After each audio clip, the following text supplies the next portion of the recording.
நிமிஷம் corporation school teacher. அதில் உழைச்சி வேலை பார்த்து முதல் சம்பளம் 1964 டீச்சராக சேர்றேன். 109 ரூபா தான் செகண்டரி கிரேட் டீச்சருக்கு சம்பளம். அப்போ என் வீடு தகர வீடு தான், ஓலை வீட்டை எங்கள் அம்மா தவகிற வீடை காட்டினான். அதுல இருந்து உழைத்து உழைத்து உழைத்து ஒரு வீடு கட்டி சொந்த வீட்டில் வாழறேன். என் பேரரசு கூட சொன்னார், ஹோட்டலில் இனிக்க வேணாம், நீ இருக்க வேண்டாம், பிரசாத் தேகாவிலே ஒரு ரூம் எடுத்துருங்க. அதை கூட கதை கட்டி சொல்லுவானுங்க.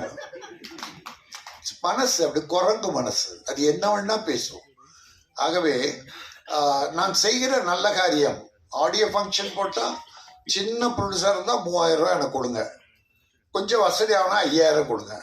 அங்கேயே இந்த காய்கறி விற்கிறவங்க, துப்புரவு தொழிலாளி, இல்லை சினிமாவிலே கஷ்டப்படுற தொழிலாளர்கள், அவங்க பிள்ளைங்களை கூப்பிட்டு அப்படியே கொடுத்துருவோம்.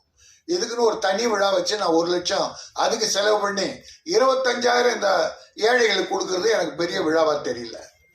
ஆகவே ஏன் இப்படி கொடுக்குற? ஆமாம் கொடுப்பேன்.